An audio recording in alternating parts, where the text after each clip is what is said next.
नमस्कार, स्वागत है आपका न्यू एमपी न्यूज 24x7 में। मैं हूं आपके साथ खुशी। चलिए बढ़ते हैं कुछ खास खबरों की ओर। रीवा मध्य प्रदेश में आयोजित नीट की परीक्षा के ठीक बाद शासकीय मारतंड क्रमांक 2 विद्यालय में आग लगने की घटना सामने आई है। परीक्षा संपन्न होने के बाद स्कूल के प्राचार्य कक्ष में आग भड़कने से वहां रखे सीसीटीवी कैमरे, डीवीआर, एसी और महत्वपूर्ण दस्तावेज जलकर खाक हो गए। रीवा के शासकीय मारतंड क्रमांक 2 विद्यालय में री नीट परीक्षा केंद्र होने के कारण सीसीटीवी फुटेज बहुत अहम थे, इसलिए आग लगने के कारणों की गहन जांच की जा रही है। पुलिस और बम स्क्वाड की टीम ने मौके पर पहुंचकर घटनास्थल की बारीकी से जांच की है। विवाद और मांग है कि परीक्षा केंद्र में आग लगने से स्थानीय स्तर पर कई गंभीर सवाल खड़े हो रहे हैं। विपक्ष और सामाजिक कार्यकर्ताओं द्वारा इस मामले की उच्च स्तरीय निष्पक्ष जांच की मांग की जा रही है। ये नीट के एग्जाम हुए थे कल, परीक्षा केंद्र में आग देने की घटना हुई, क्या पूरा मामला है? नहीं, आज तो परीक्षा समाप्ति की बात लगी है। कैसे आप? अब आज 60 सर्किट लगी होगी। हम लोग तो सामग्री जमा करने गए थे, ज्ञात कारण होगा कैसे।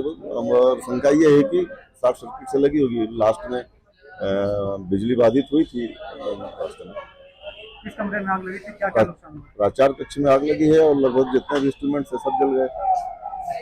ये नीट का केंद्र भी था, कितने बच्चे यहाँ पेपर दे रहे थे? 360 बच्चे एनरोल थे और 308 प्रेजेंट थे। 308। ये ठीक हुआ कि मतलब बच्चे नहीं थे उस समय, नहीं हुआ अभी कोई नहीं। हम लोग तो सामग्री जमा करने चले गए। जब परीक्षा चल रही थी उस दौरान कहीं कोई ऐसी आशंका नहीं समझ में आई आपको कि कहीं हीट हो रहा है या धुआं उठ रहा है? नहीं, पावर लगभग 5:15 साढ़े 5 बजे लाइट गई थी। लाइट जाने के बाद फिर जब लाइट दोबारा आई तो जनरेटर चालू किया गया। जब दोबारा लाइट आई तो फिर जनरेटर बंद कर जब कनेक्शन किया हुआ तो वो लप लुप कर रही थी, मतलब फ्लक्चुएट कर रही थी।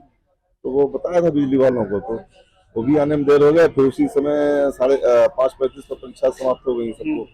तो हम लोग सामग्री पैक करने में क्योंकि उसमें बहुत टाइम लगता है, उसमें व्यस्त हो गए और 6:30 बजे यहाँ से निकले सामग्री जमा करने। और 7:30 बजे जब वहाँ से सामग्री जमा करके जो कुछ और कर्मचारी थे साथ में, उनकी गाड़ी वाड़ी खड़ी थी, तो वहाँ आए तो यहाँ देखो धुआं निकल रहा था। तो फिर बेचारों ने हिम्मत करके कनेक्शन काटा पहले और फिर ताला खोल करके। और ये बात थी जो टेम्पर में पानी आया था तीनों के लिए, वो बहुत पर्याप्त मात्रा में, तो उससे लोगों ने हिम्मत करके कंट्रोल किया। नहीं, जब आगजनी की इतनी बड़ी घटना हुई तो फायर ब्रिगेड को क्यों फोन नहीं किया गया? अभी तब तक कंट्रोल कर लिया आते ही। इतना भाई आए और जब देखा कि आग लगी है तो वो समय जो है कि ताला खोला और पानी से कंट्रोल कर लिया गया। फायर ब्रिगेड को इंतजार करते तब तक पता चला कि मतलब आपके स्कूल के जो टीचर हैं वो फायर फाइटर भी हैं? हाँ, यही माना जाएगा। उन्होंने अपनी मतलब जोखिम करके कनेक्शन काटा ये, और उस पर क्या कहते हैं जो भी क्या भी। कल शाम को लगभग 9 बजे जो यहाँ पे संस्था के प्राचार्य हैं सुदामा गुप्ता जी, उनके द्वारा सूचना दी गई थाने में कि शॉर्ट सर्किट के कारण उनके चैम्बर में आग लग गई है। उन्होंने इसकी लिखित सूचना दी।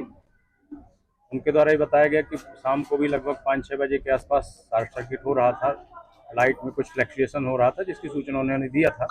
और अभी जो नाइट ड्यूटी में उनके यहाँ से क्यों रहे होंगे, उनके द्वारा बताया गया कि उनके द्वारा सूचना दी गई कि चैम्बर में आग लगी है। जब वो जाकर के देखे तो उन्हें बताया कि आग लगी थी। आग बुझाने का प्रयास हुआ। इसके बाद थाने में इसकी सूचना कल लगभग रात में 9 बजे दी गई है। हम भी अपनी टीम के साथ यहाँ पे मौके पर उपस्थित होकर जांच किए हैं। आग तो लगी है, लेकिन आग किन कारणों से लगी है इस संबंध में इस पर जांच की जा रही है। फिलहाल उस कमरे को हम लोगों ने सील किया हुआ है ताकि एक्सपर्ट्स के माध्यम से भी पूरी जांच की जा सके। वो यहाँ जलकर खाक हो गया, मतलब एनटीए का पूरा डाटा जलकर खाक हो गया। और जो भी यहाँ देखा जा रहा है कि आग जलने की घटना हुई है और पहले से पता था क्यों सुधार नहीं चल रहा है।